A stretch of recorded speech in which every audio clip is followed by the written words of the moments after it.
Assalamualaikum warahmatullahi wabarakatuh dan salam sejahtera. Bertemu lagi kita dalam kelas sejarah dan kelas hari ini cikgu akan ajar kamu bab 9 tingkatan 5, kerjasama Malaysia di peringkat antarabangsa. Okey, kalau kamu rujuk kepada state trial tahun ni, ada negeri yang keluarkan topik mengenai asas-asas pengubalan dasar luar Malaysia, ada negeri yang keluarkan mengenai tahap perkembangan dasar luar Malaysia, dan ada negeri yang keluarkan tentang kerjasama serantau melalui pertubuhan ASEAN. Jadi, tiga-tiga topik ni cikgu akan terangkan kepada kamu tetapi berbeza kelas. Okey? Kelas yang pertama ni cikgu akan ajar kamu mengenai asas-asas pengubalan dasar luar Malaysia. Okey, sebelum kita pergi belajar dengan secara detail mengenai dasar luar Malaysia ni, kamu patut faham apakah yang dimaksudkan dengan dasar luar Malaysia. Dasar luar Malaysia merujuk kepada hubungan diplomatik kita di peringkat antarabangsa dengan negara-negara lain di peringkat antarabangsa, sama ada hubungan tersebut dalam bentuk politik, ekonomi maupun sosial. Dan hubungan ini telah terjalin sejak negara kita diberi kemerdekaan oleh British pada tahun 1957. Sebagai sebuah negara yang merdeka dan berdaulat, kita perlu menjalin kerjasama di peringkat antarabangsa atau kita perlu membina hubungan diplomatik dengan negara-negara lain di peringkat antarabangsa. Okey, untuk pengetahuan kamu, dasar luar Malaysia atau hubungan diplomatik Malaysia ini terbahagi kepada dua bentuk, iaitu hubungan bentuk bilateral dan hubungan bentuk multilateral. Apakah yang dimaksudkan dengan hubungan bentuk bilateral? Hubungan bentuk bilateral adalah hubungan secara terus, okey? Hubungan secara terus dengan negara-negara lain di dunia. Okay, dengan negara-negara lain. Maksudnya, kita bina hubungan secara terus antara Malaysia dengan negara serantau seperti hubungan Malaysia dengan Singapura, hubungan Malaysia dengan Indonesia, hubungan Malaysia dengan Myanmar, ataupun hubungan terus Malaysia dengan negara di peringkat antarabangsa seperti kita menjalin hubungan secara terus dengan negara Jepun, dengan negara China, dengan Amerika Syarikat, dengan negara-negara Eropah. So, hubungan secara terus yang kita jalinkan itu dikenali sebagai hubungan bentuk bilateral. Okey, atau dasar luar berbentuk bilateral.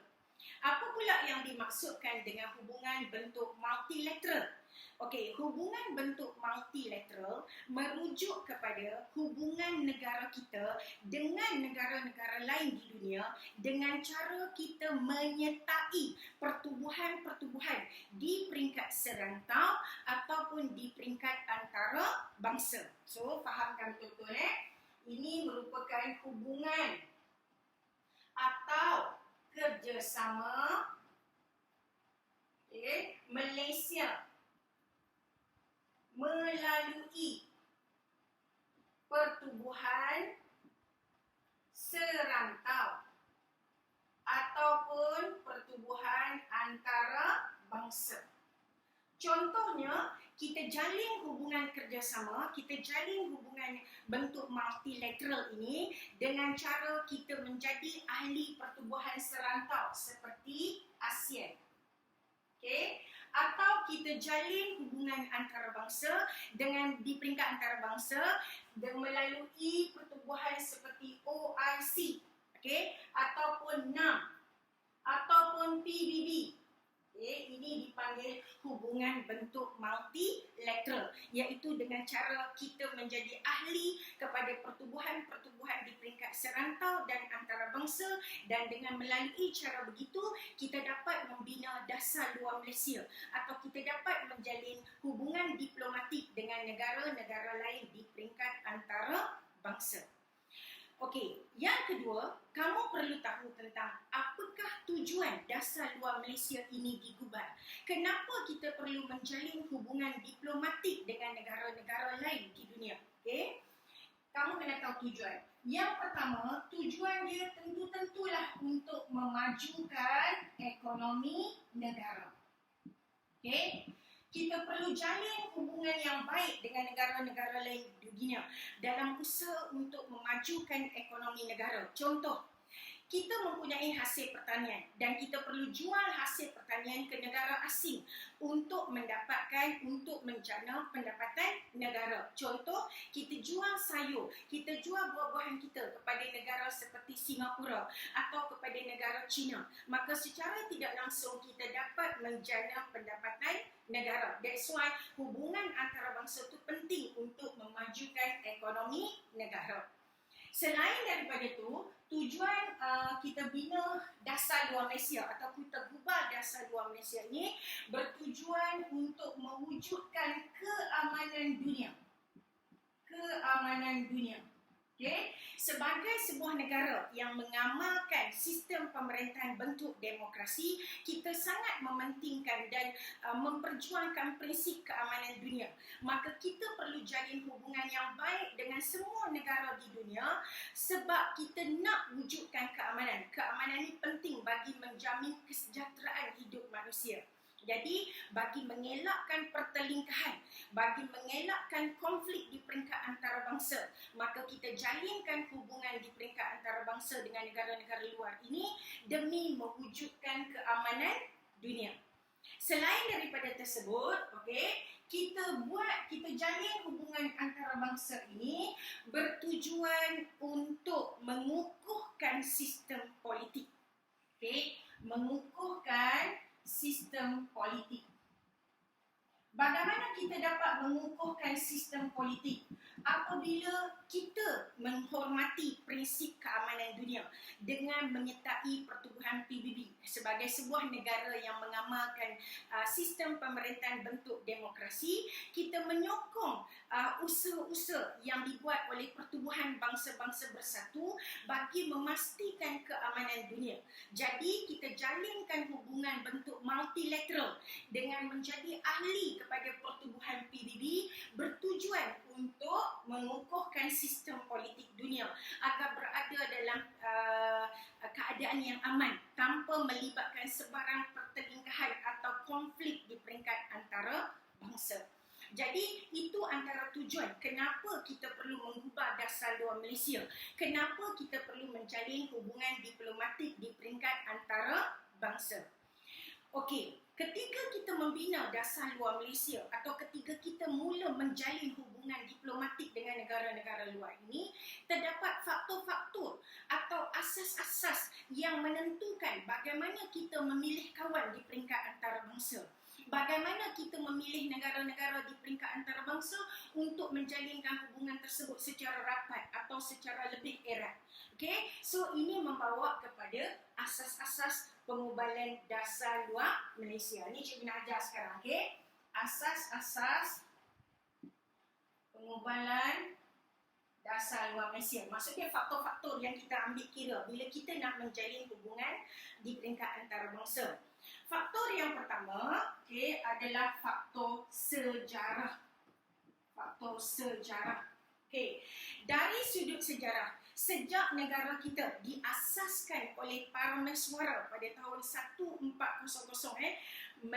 Parameswara mula mengasaskan pemerintahan Kesultanan Melayu Melaka pada tahun 1400 dan berdiri tegaklah sebuah negeri yang dikenali sebagai Melaka. Dan Melaka ketiga itu menjalinkan hubungan antarabangsa dengan kebanyakan negara di dunia. Contohnya, Melaka mula menjalin hubungan antarabangsa dengan Jepun, China, Thailand, Arab, Parsi dan negara barat sebab Melaka dianggap macam one stop center bagi pelabuhan. Kebanyakan ketiga itu semua kapal-kapal dagang akan berhenti di pelabuhan Melaka bagi mendapatkan bahan mentah yang diperlukan dari rantau Asia Tenggara. Jadi sejak dari hubungan sejarah lagi, sejak dari dulu lagi, sejak daripada faktor sejarah lagi, kita telah mempunyai hubungan yang baik dengan negara.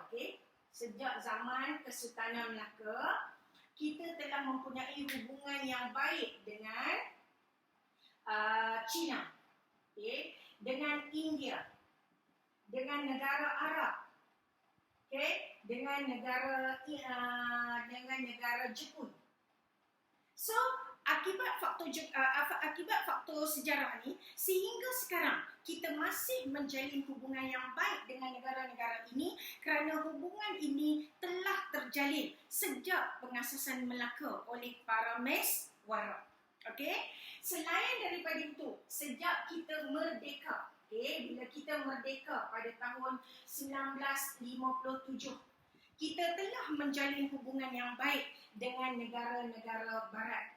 Contohnya, kita jalinkan hubungan yang baik dengan Amerika Syarikat. Kita jalinkan hubungan yang baik dengan Britain kerana Britain adalah negara yang memerdekakan kita daripada penjajahan.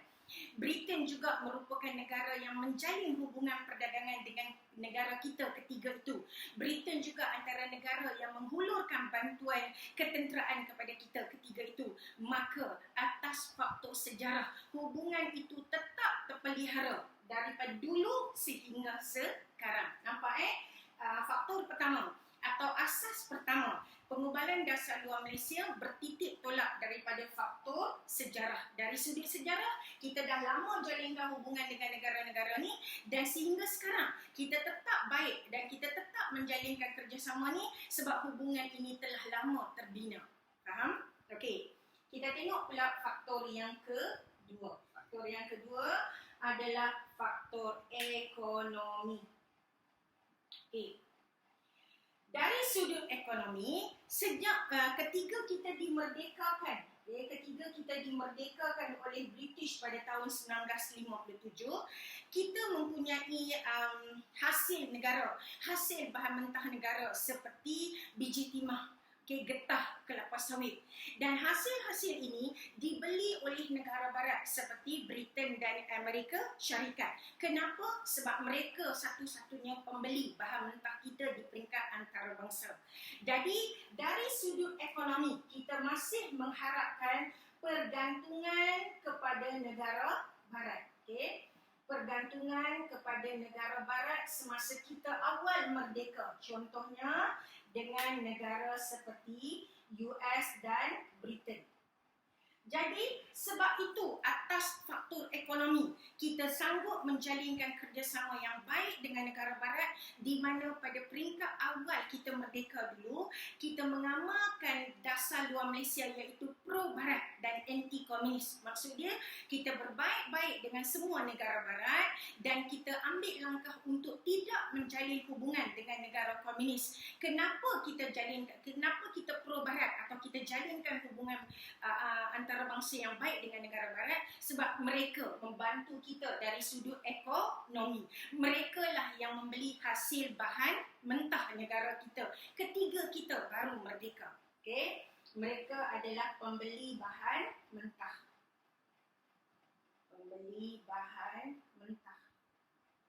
Sebab tu kita berbaik-baik dengan negara barat dari sudut ekonomi.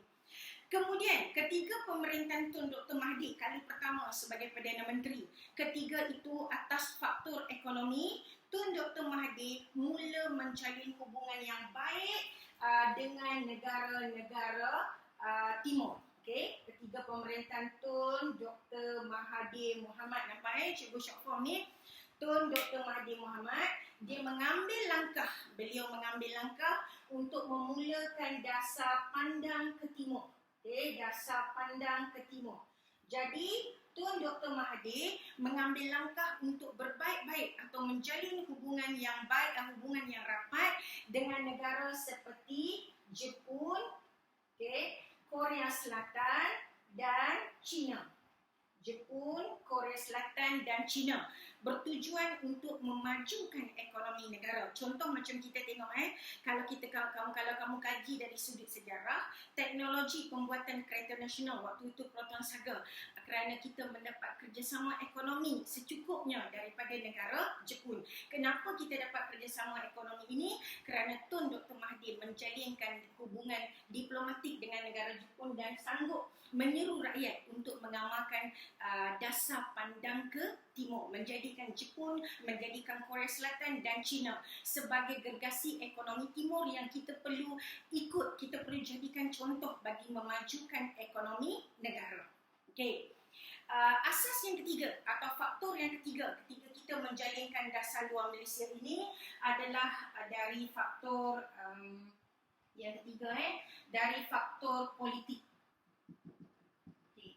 Dari sudut politik, dari sudut politik, negara kita mengamalkan sistem pemerintahan bentuk demokrasi berparlimen dan raja berperlembagaan. Sistem pemerintahan kita adalah berteraskan hak asasi rakyat, hak asasi rakyat memilih pemimpin, hak asasi rakyat untuk hidup dengan aman, hak asasi rakyat untuk bersuara tentang sesuatu perkara, hak asasi rakyat untuk membina kekayaan, hak asasi rakyat untuk memilih peluang pekerjaan. Maka sebagai sebuah negara demokrasi, kita sangat mementingkan keamanan. Kita mementingkan keamanan.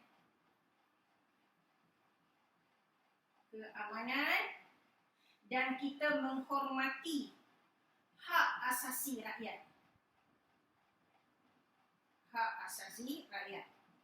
Atas prinsip politik demokrasi ini, maka kita menjalin hubungan yang baik dengan negara yang ditindas, yang dinafikan hak mereka di peringkat antarabangsa.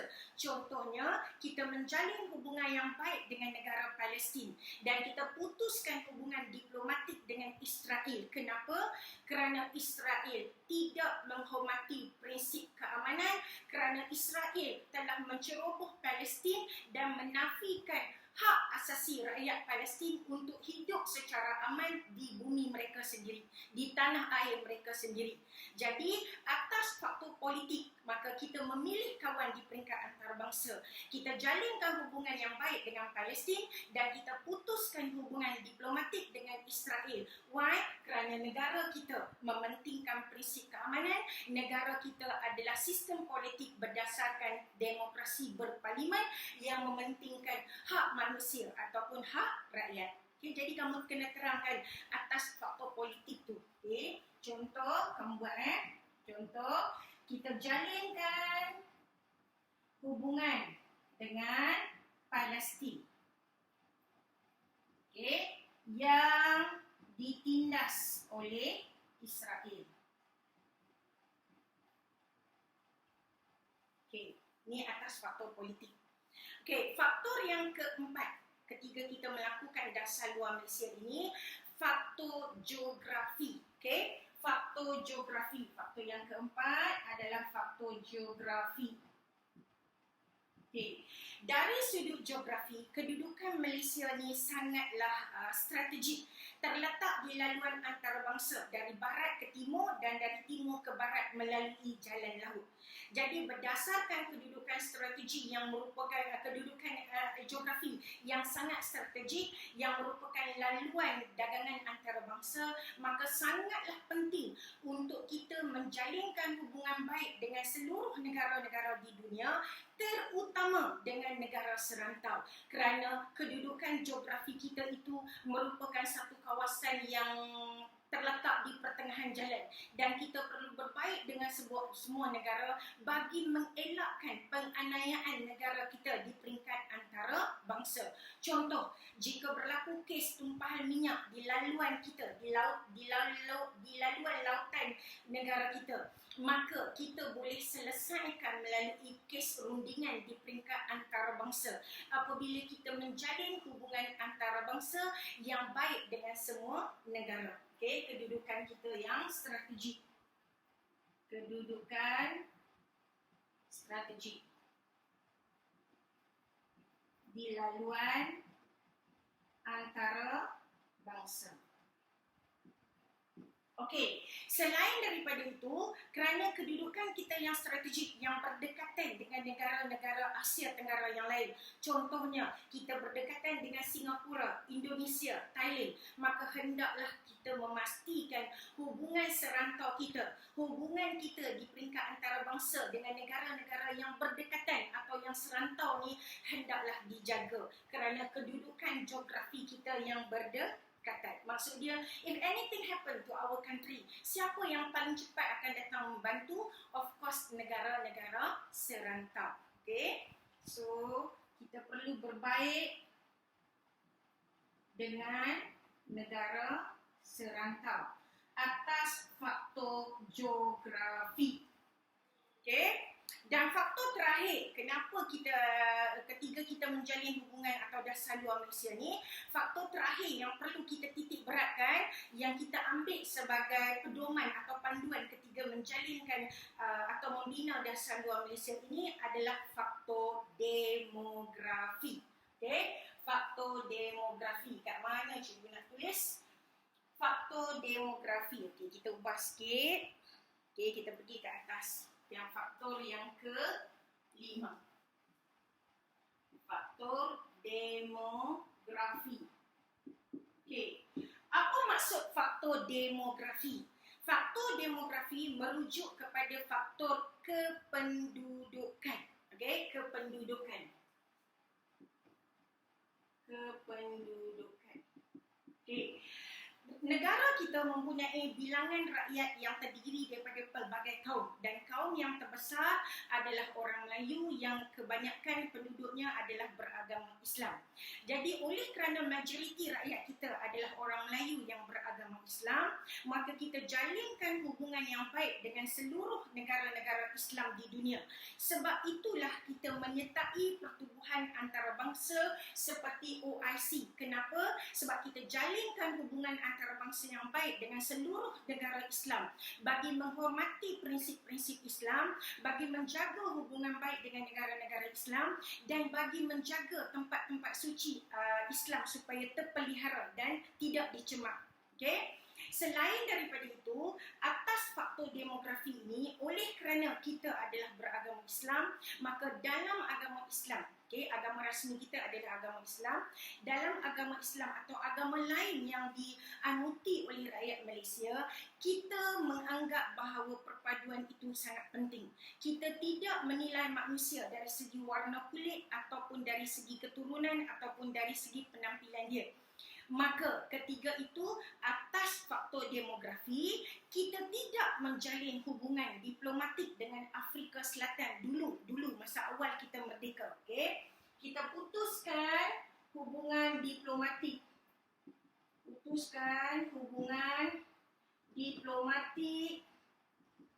Dengan Afrika Selatan. Okay? Afrika Selatan dulu. Kenapa kita putuskan hubungan diplomatik dengan Afrika Selatan dahulu? Sebab ketiga itu, Afrika Selatan mengamalkan dasar apartheid. Okey? Afrika Selatan mengamalkan dasar apartheid. Hati-hati mengenai dasar apartheid ini, selalu keluar soalan objektif. Apa maksud dasar apartheid? Dasar apartheid adalah dasar pilih warna kulit. Afrika Selatan adalah negara orang berkulit hitam, tetapi ekonomi dia dimajukan oleh golongan kulit putih. Maka ketika mereka memajukan ekonomi Afrika Selatan, mereka memperkenalkan dasar apartheid, iaitu menafikan hak orang kulit hitam dalam bidang ekonomi, dalam bidang peluang pekerjaan, dalam bidang pendidikan. Jadi dasar apartheid ini sebenarnya adalah satu dasar yang menindas manusia dari segi warna kulit. Jadi sebagai sebuah negara yang beragama, menjadikan Islam sebagai agama rasmi, dalam agama kita, kita tidak boleh menghina manusia, tidak boleh mengukur fizikal manusia ketika kita menjalinkan hubungan. Maka atas dasar apartheid yang diamalkan oleh Afrika Selatan dahulu, maka kita putuskan hubungan diplomatik dengan Afrika Selatan. Sebab bertitik tolak daripada faktor demografi, bahawa sebagai rakyat Malaysia yang mempunyai agama Islam, Kristian, Buddha dan agama lain, kita sangat menghormati semua bangsa di dunia walaupun mereka berbeza kulit, berbeza agama, budaya dan lain-lain. Okay? Tetapi setelah dasar apartheid ini dihapuskan oleh Afrika Selatan, maka kita mula menjalin hubungan antarabangsa atau hubungan diplomatik semula dengan Afrika Selatan. Okay? Inilah 5 faktor atau 5 asas pengubalan dasar luar Malaysia yang cikgu sentuh pada hari ini. Cikgu tak tahu kamu nampak ke tidak. Okay? Iaitu asas-asas pengubalan dasar luar Malaysia terbahagi kepada 5 faktor, iaitu faktor sejarah, okay, faktor ekonomi, faktor politik, faktor geografi dan faktor demografi. Dan kena ingat, dasar luar Malaysia atau hubungan luar Malaysia ini terbahagi kepada dua bentuk, iaitu hubungan bentuk bilateral dan hubungan bentuk multilateral. Okey, cikgu harap kamu faham dengan penerangan ini. Semoga kamu dapat menjawab kalau keluar soalan mengenai asas-asas pengubalan dasar luar Malaysia.